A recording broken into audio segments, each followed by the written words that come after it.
last 5+ years, I have gone through buying handbags, multiple handbags per year. I think I was buying handbags almost every single month. And at the end, I just sold all of them, not because I didn't think that they're beautiful, but I just didn't use them. Here's the thing that no one tells you about spending less and saving more money. Most of it doesn't come from strict budgeting. It comes from deciding ahead of time what you're not buying this year. And today I'm going to walk you through every single categories and items I'm not buying this year and why. Hi, I'm Callie. I'm a fintech marketer in San Francisco, and I want to help you build wealth without sacrificing your lifestyle. About 10 years ago, I have adopted what is called minimalism. And I ended up decluttering about 80% of my belongings. That said, I'm not trying to be a minimalist. I'm just trying to reduce the things that I bring home and be really intentional about my spending. And let's start with the big one. Number one is luxury handbags. I was buying for more of a fantasy me rather than me who lives in San Francisco and dress pretty casually on a daily basis. I have my one Loewe bag that I love to wear. That's my daily running errands, just quick grab and go type of bag.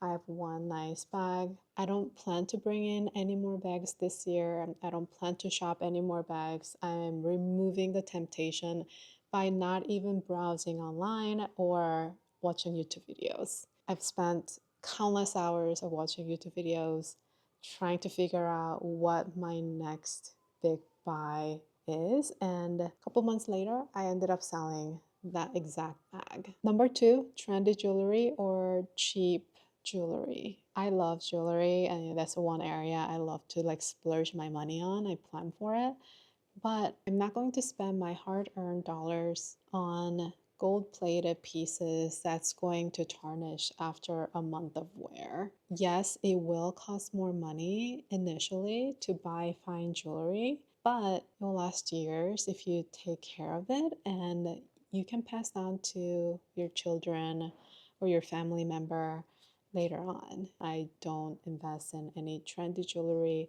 or cheap jewelry. I focus more on fine classic pieces that I can wear every day without worrying about whether the piece will tarnish. Number three, sunglasses. I have my two pairs that I love to rotate, and that's it. I don't need any more sunglasses. Number four, scarves. I love scarves. I think they have a time and place for them. For my lifestyle currently, I don't need to collect any more scarves. Number five, small leather goods. These are wallets, key holders, coin pouches. You know, $200 here, $300 there, buying on some of these items will quickly add up to thousands of dollars. And, with that money, you could have purchased a bag. I have one card holder, I have one zippy wallet, and I have one key pouch.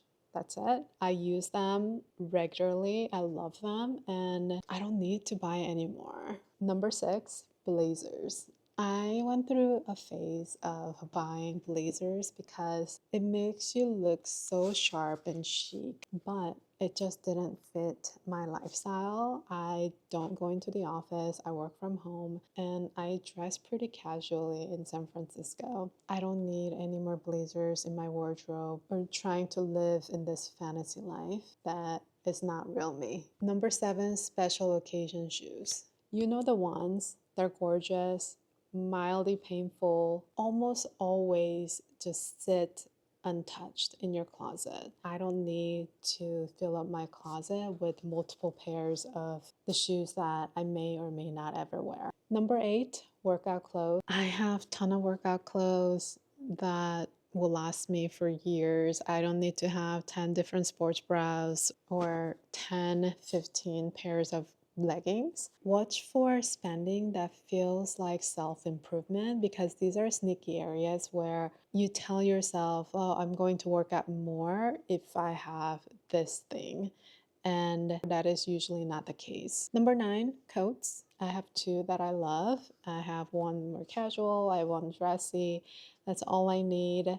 I don't need any more coats, and it takes up a ton of space. Number 10, skincare experiments or new skincare items. I've gone through years just buying new things to try them out, see if they would work for my skin type. I love K beauty, and they're always coming out with something new, something trendy, new science. And I have accumulated over the years so much skincare. So this year, I'm cutting myself off entirely and not buying any more skincare. Number 11, makeup, unless replacing. I'm done testing new type of makeup. I'm very happy with my current makeup collection and feel pretty proud of over the years just getting rid of like using up things, my backups, and just really finding the things that worked for me. Number 12, trendy hair tools. I think it was a few years ago, there was a Dyson hair wrap that every influencer was posting about. And I got totally sucked into that hype. And I myself purchased the Dyson, and I think when I got it, I used maybe a couple of times. Thankfully, my husband uses it, so it's not a total waste of money. But like, would I spend $500-$600 on the hair wrap if I knew that my husband was only going to be use it as a hair dryer?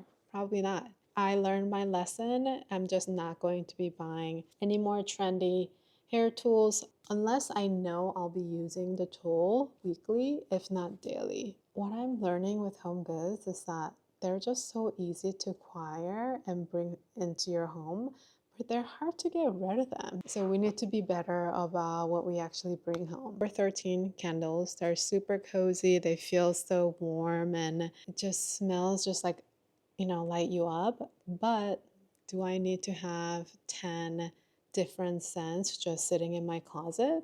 No. This year, I'm actually going to use up all the candles that we currently have in our closet before even thinking about buying. Number 14, throw blankets. It's another like this cozy feeling items. I just love snuggling in, but we don't need to have 10 of them. I have my go-to blanket that I love to wear daily, and all the other ones just sit in my basket.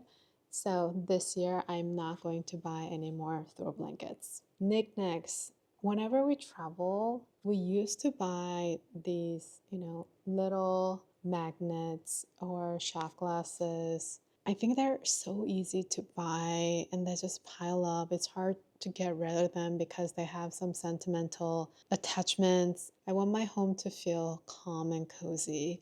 I don't want to have a ton of different like little things piling up. So we're not buying any more knickknacks, not even when we travel. Number 16, mugs. I have a ton of mugs in our cabinet. I used to love collecting mugs. I have my favorite mugs, my husband does as well, that we each use, and that's it. Number 17, fancy glassware. I purchased them thinking I'm going to be hosting a ton, I'm going to be making a ton of fun cocktails. If we do host people, we just tend to drink wine, rarely make cocktails, and when I do make them, I don't use those martini glasses. I tend to just use wine glasses or the short glasses. So what I've learned is I can just use whatever I have. I don't need to buy anymore. Number 18, plates. Unless something genuinely breaks and needs replacing, I'm not bringing any more plates into my home.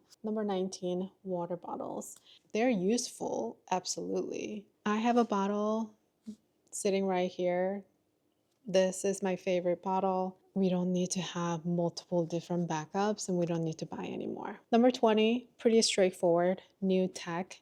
We don't need to have the latest and the greatest tech gadgets.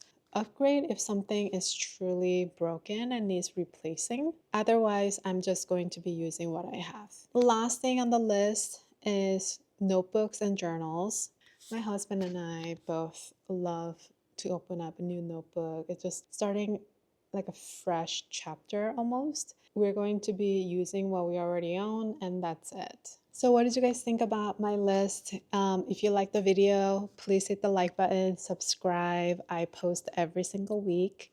And tell me and comment below, What is on your no buy list this year? I'll see you in the next one. Bye.